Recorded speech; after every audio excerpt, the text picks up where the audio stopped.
Hello friends, आज हम लोग प्रीवियस ईयर क्वेश्चंस में साइंस एंड टेक्नोलॉजी डिस्कस करेंगे। साइंस एंड टेक्नोलॉजी रिसेंटली जो यूपीएससी ने जो सवाल पूछे हैं वो मोस्टली क्या है, जो करंट इवेंट्स हैं या जो अपकमिंग टेक्नोलॉजीज हैं उस पर ही सवाल पूछे गए हैं। तो आइए हम लोग देखते हैं कि पिछले 4-5 सालों में किस तरीके का सवाल रहा है। इसमें एक सवाल जो काफ़ी महत्वपूर्ण है वो theory of singularity, black hole, standard model of particle physics, इस पर काफ़ी सारे क्वेश्चंस पूछे गए। तो आइए हम लोग एनालाइज करते हैं क्वेश्चंस को। पहला क्वेश्चन है, the term event horizon, singularity, string theory and standard model are sometimes seen in the news in the context of, यानी किस संदर्भ में event horizon, singularity, string theory और स्टैंडर्ड मॉडल जैसे टर्म का इस्तेमाल बार बार न्यूज़ में किया जा रहा है। तो अभी हमें इसके बारे में बताना है। ऑप्शंस हैं, observations and understanding of the universe, जो ब्रह्मांड है, यूनिवर्स है, उसके ऑब्जर्वेशन और उसकी अंडरस्टैंडिंग से संबंधित ये शब्द हैं। Study of the solar and lunar इक्लिप्सेस ये नहीं है। Placing satellites in the orbit of the earth ये भी नहीं है। Origin and evolution of living organism on the earth, इसका आंसर है दोस्तों observation and understanding of the universe. इसमें जो टर्म सिंगुलैरिटी है वो ब्लैक होल से रिलेटेड है, राइट। उसी तरीके से इवेंट होराइजन अभी भी काफ़ी चर्चा में, और इस बार भी आप उम्मीद कर सकते हैं ये क्या है, एक टेलीस्कोप, यानी कई सारे टेलीस्कोप्स को मिलाकर ये एक ग्रुप ऑफ टेलीस्कोप्स से हम क्या करते हैं, इस इवेंट होराइजन को कैप्चर करने की कोशिश करते हैं। इवेंट होराइजन जब ब्लैक होल से रिलेटेड होता है, यानी ब्लैक होल्स में जब कोई मैटर कंज्यूम होती है तो जो बाउंड्री लाइन होती है उसी को हम लोग क्या कहते हैं, इवेंट होराइजन। उसके बाद वो एक ऐसे ग्रेविटेशनल जोन में एंटर कर जाता है इवेंट होराइजन के बाद कि वहाँ से वो रिट्रैक्ट या वापस नहीं हो सकता है।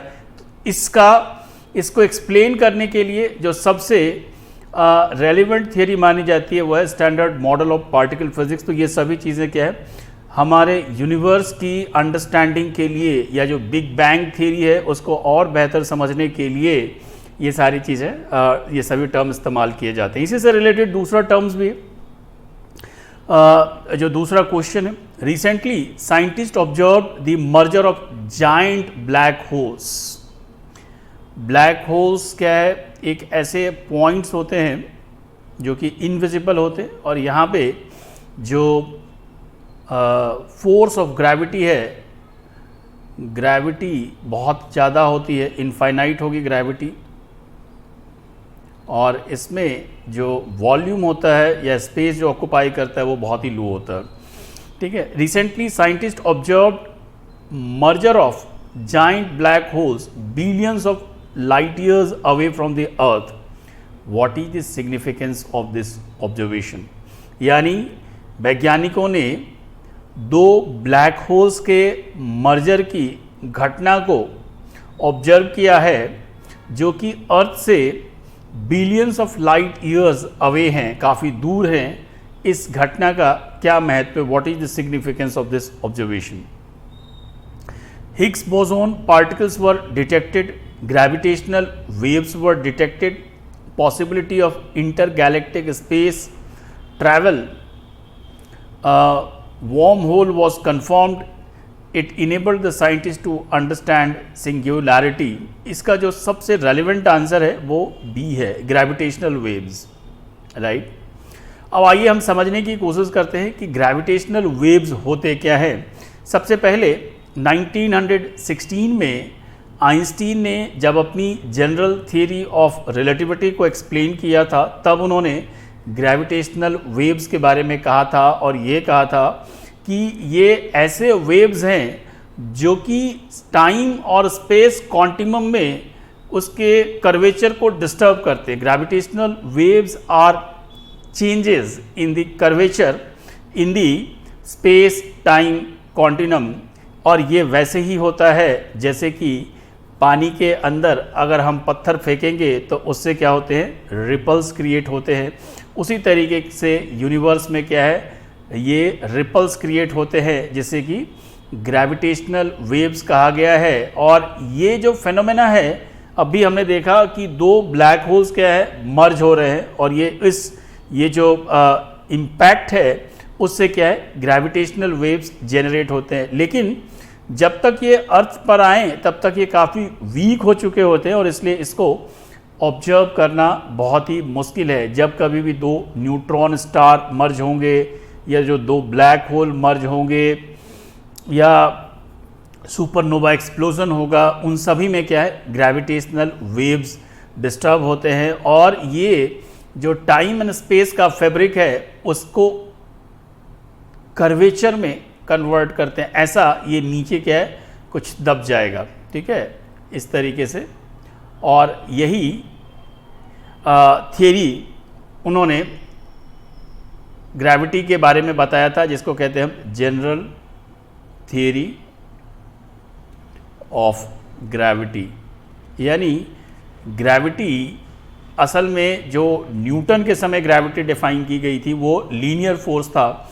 यहाँ पे क्या है, ये कर्वेचर है और जो स्टार होता है, इसीलिए स्टार के चारों तरफ से क्या है, जो भी पार्टिकल्स होते हैं वो उसको रिवॉल्व करने लगते हैं। तो ये सबसे ये जो इसका आंसर है वो ग्रेविटेशनल वेव्स वर डिटेक्टेड, राइट। और ये ग्रेविटेशनल वेव्स बहुत ही महत्वपूर्ण है, राइट। इसको ऑब्जर्व करने के लिए जो एक्सपेरिमेंट है, यानी जब 1916 में आइंस्टीन ने ये थियरी दी थी, जनरल थियरी ऑफ रिलेटिविटी, तब क्या था, ये एक साइंटिफिक एजम्पशंस था कि ऐसे वेव्स ऐसे वेव्स जनरेट होते हैं जब कभी भी दो ब्लैक होल्स या न्यूट्रॉन स्टार्स या सुपरनोवा जैसे फेनोमेना यूनिवर्स में होते हैं। 2015 में अमेरिका में लीगो लेबोरेटरी में इस ग्रेविटेशनल वेव को डिटेक्ट किया गया और तब आइंस्टीन की जो थियरी थी उसका हमें एक्सपेरिमेंटल प्रूफ मिल गया। लीगो का मतलब होता है लेज़र इंफेरोमीटर। लीगो का मतलब है laser interferometer gravitational waves observatory, gravitational waves observatory. ये इसलिए भी महत्वपूर्ण है कि भारत में भी महाराष्ट्र के अंदर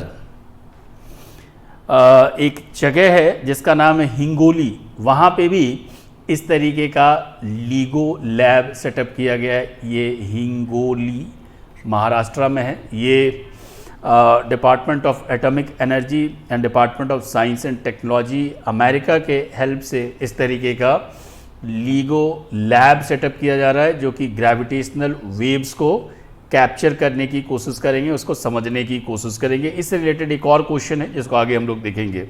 तो ये ग्रेविटेशनल वेव से रिलेटेड है। आइए फिर से जो नई थियरी है उसके ऊपर एक और क्वेश्चन है। Consider the following phenomena, light is affected by gravity. अभी जो हमने ये देखा था कि टाइम स्पेस वॉर्पिंग होता है, ठीक है, वो यही है कि पहले क्या है, ये स्ट्रेट होगा, इस तरीके का स्ट्रक्चर होगा, बिल्कुल स्ट्रेट होगा इस तरीके का। फिर बाद में क्या होगा, इसमें वॉर्पिंग होगा, यानी जैसे ही फोर्स पड़ेगा इसके ऊपर, ये ऐसा स्ट्रेट ना होकर इसमें क्या होगा, इस तरीके की वॉर्पिंग होती है। Light is affected by gravity, ये स्टेटमेंट करेक्ट है। The universe is constantly expanding, ये भी करेक्ट है। Matter warps its surrounding space time, this is also correct. Which of the following is are predictions of Albert Einstein's general theory of relativity often discussed in media, इसके जो answer है वो तीनों होंगे correct, A, B, C, ठीक है। इसमें जो थियरी है वो ये कहता है कि matters in the universe warps the surrounding fabric of space time, ठीक है, और वो this warping effect is also refer to as gravity, ठीक है। जो क्वांटम मैकेनिक्स में ग्रेविटी को इस तरीके से डिफाइन किया गया था, जबकि न्यूटोनियन मैकेनिक्स में वो सिर्फ सिंपली डिफाइन किया गया कि दो ऑब्जेक्ट एक दूसरे को क्या है अट्रैक्ट करते हैं, और वो अट्रैक्शन का जो फोर्स है दोनों के मास के प्रोपोर्शनल और उसके डिस्टेंस के स्क्वायर का इन्वर्सली प्रोपोर्शनल है। तो इस तरीके से आइंस्टीन की जो जनरल थियरी ऑफ रिलेटिविटी है वो एक एडवांस्ड थियरी है जिस पर अभी सारे थियरीज डेवलप हुए हैं। एक और इम्पॉर्टेंट सवाल है, what is Cas9 protein which is often mentioned in news, ये 2019 में पूछा गया था। It is a molecular scissor used in targeting gene editing, this is the answer. ये बहुत ही महत्वपूर्ण डिस्कवरी है जैसे कि जिसके ऊपर की नोबेल प्राइज़ भी 2018 में अवार्ड किया गया था, और इसी वजह से ये सवाल पूछा भी गया था।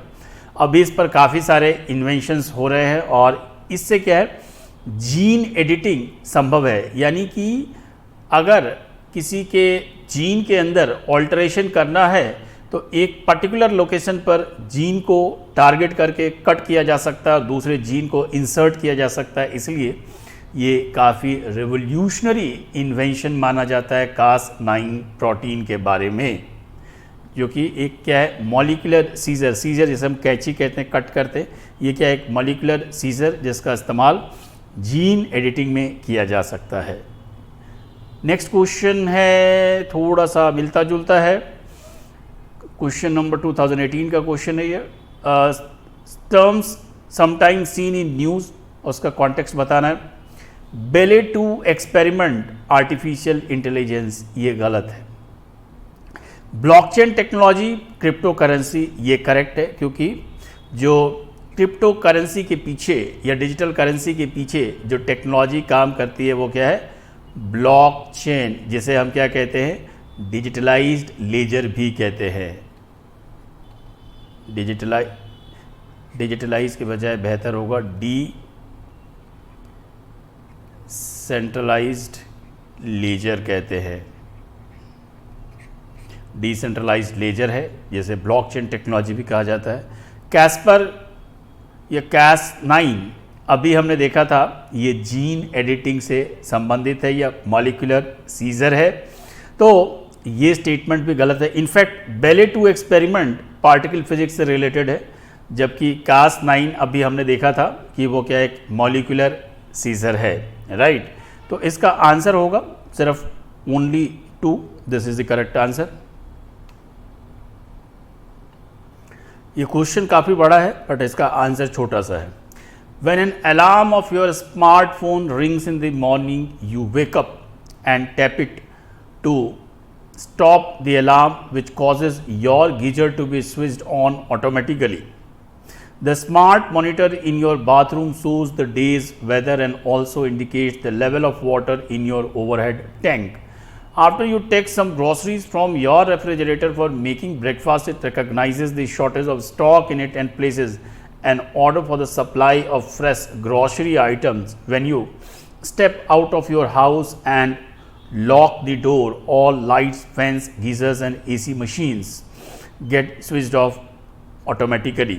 इतनी कहानी कहने के बाद on your way to office, your car warns about traffic congestions ahead and suggests an alternative route. If you are late for a meeting, it sends a message to your office accordingly. In the context of emerging communication technology, right, which of the following term best describes the above scenario? इसका दोस्तों इसका answer है internet of things, IoT, जो कि upcoming technology है। Basically क्या है, ये एक डिवाइस से इलेक्ट्रॉनिकली जितने भी डिवाइस जो कि IT इनेबल्ड होते हैं उन सबको कनेक्ट करता है और एक ऑटोमेटिक प्रोग्राम से वो क्या है इंस्ट्रक्शंस को फॉलो करता है। IoT क्या है, it is integration of different technology on IT platform so that with a single device everything can be controlled. और ऐसा माना जा रहा है कि 5G के आने से, जब इंडिया में 5G अभी ट्रायल चल रहे हैं, 5G के लॉन्च होने के बाद हमें इंटरनेट ऑफ टेक्नोलॉजी का और भी बेहतर इस्तेमाल देखने को मिलेगा।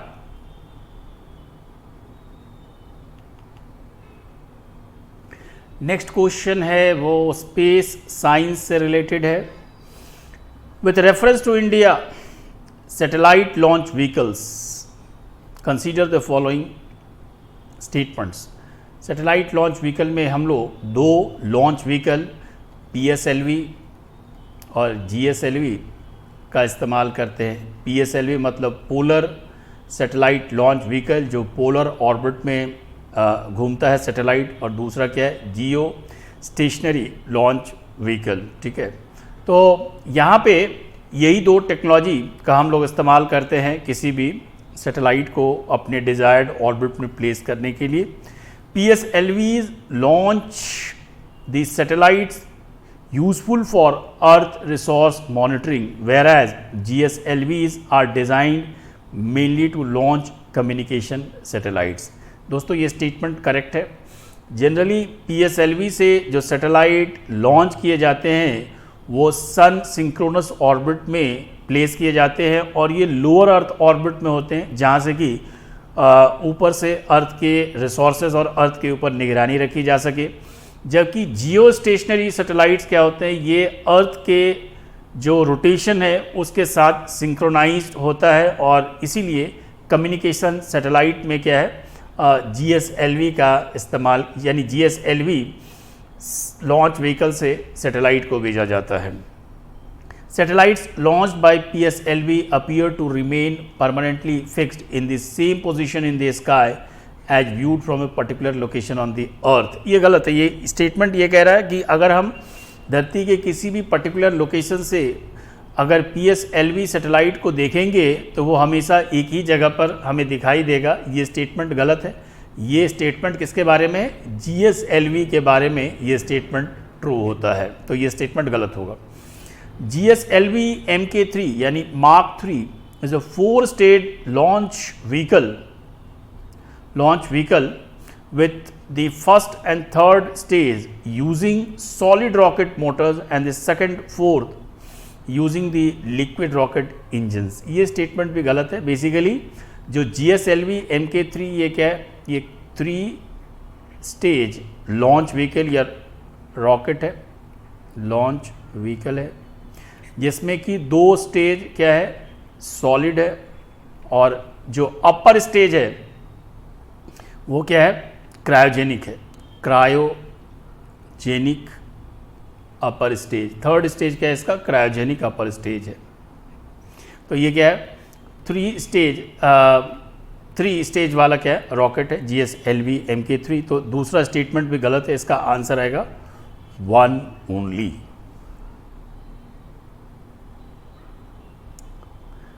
ये भी एक इम्पॉर्टेंट सवाल है। विथ रेफरेंस टू लाइफाई यानी लाइट फिडिलिटी,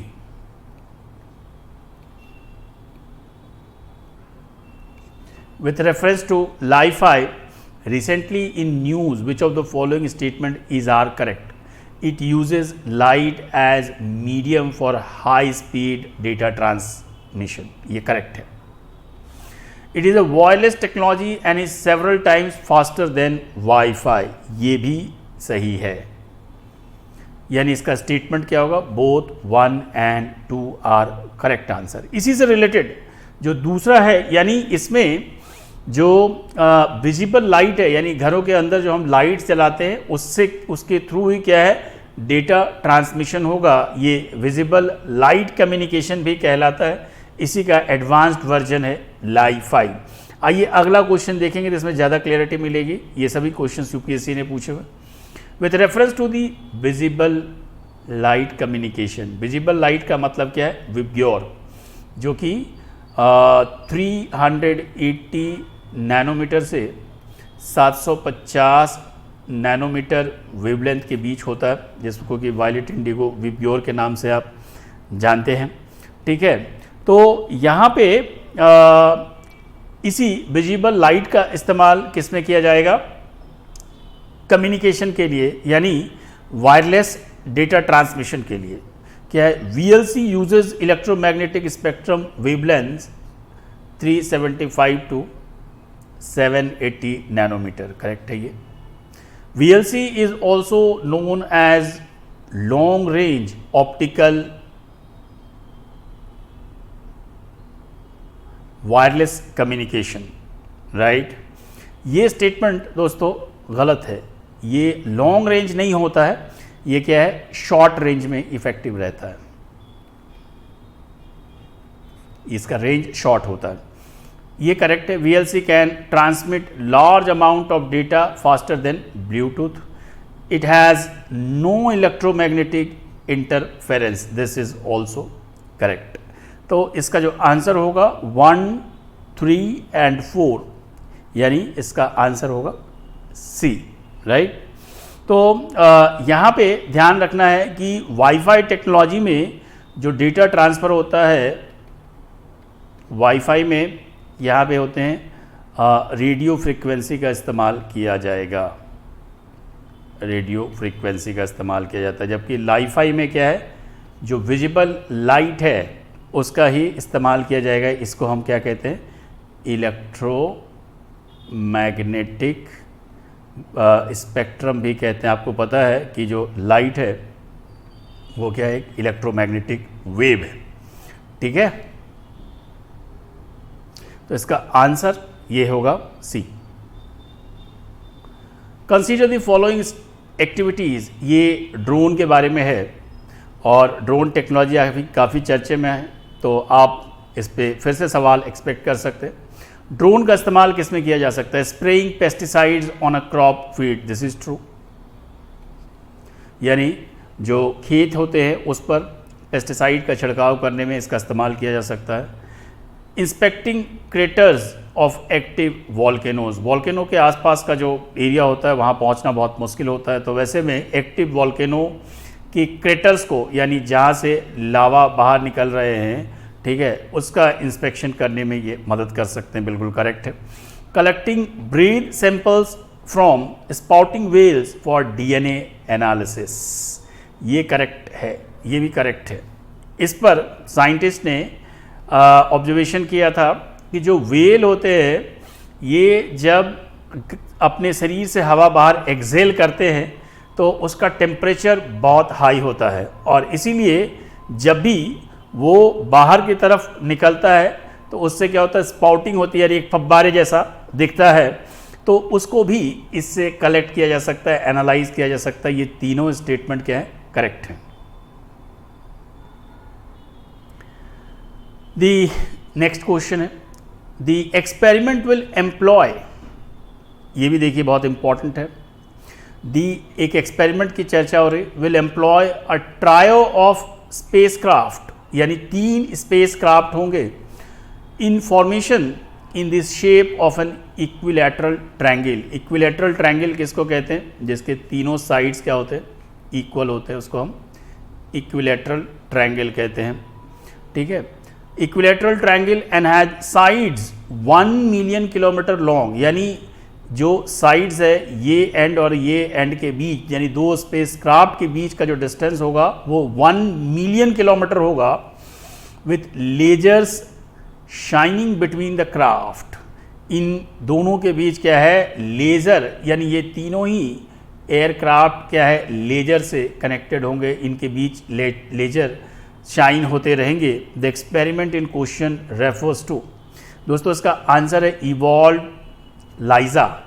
लाइजा का जो हमने लाइजा का मतलब होता है कि इवॉल्व, तो यहाँ पे लिखा है, लाइजा का मतलब है लेज़र इन्फेरोमीटर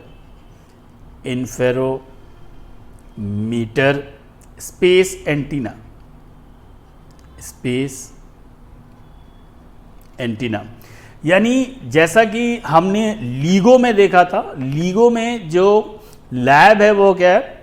ज़मीन पर है, यूएस के अंदर है, यूएस के अंदर 2 जगह है इनफैक्ट, और इंडिया में अभी हमने बताया हिंगोली नाम की जगह पे महाराष्ट्र में इंडिया भी सेटअप कर रहा है इस तरीके का लैब। यहाँ पे क्या है, स्पेस में इस तरीके का लैब सेटअप किया जाएगा और इस लैब को सेटअप करने का, इस एंटीना को सेटअप करने का जो ऑब्जेक्टिव है ये है ग्रेविटेशनल वेव्स को स्टडी करना। तो अब आपको एक आइडिया लग गया होगा कि जो भी अपकमिंग साइंसेस हैं जिस पर बहुत ज़्यादा चर्चा चल रही होती है वही यूपीएससी का क्या होता है, सवाल बन जाता है। तो मोस्टली आपने देखा कि जो एमर्जिंग स्पेस साइंसेस हैं, ठीक है, उस पर काफ़ी सारे सवाल हैं। इस बार फिर से अब भी हमने देखा था कि इवेंट होराइजन ने जो हमारा इकोसिस्टम है मिल्की वे, जो हमारा क्या बोलते हैं इसको, गैलेक्सी मिल्की वे है, इसके बीचों बीच जो ब्लैक होल्स है, उसका ब्लैक होल का उन्होंने क्या एक इमेज लिया था जो कि काफ़ी चर्चा में रहा था। अभी आप उस पर भी सवाल एक्सपेक्ट कर सकते हैं, यानी इवेंट होराइजन, ठीक है, इवेंट होराइजन ने अभी एक कैप्चर किया था इमेज जिस पर काफ़ी सारा उसका डिबेट रहा था, मीडिया में चर्चा रही थी, तो उससे भी आप सवाल एक्सपेक्ट कर सकते हैं। तो दोस्तों ये था हमारा साइंस एंड टेक का सेक्शन। कल मिलते हैं फिर से किसी दूसरे सेक्शन के साथ, ठीक है। तब तक आप वीडियो देखिए, चैनल को लाइक करिए, सब्सक्राइब करिए और शेयर करिए। Thank you very much, thank you.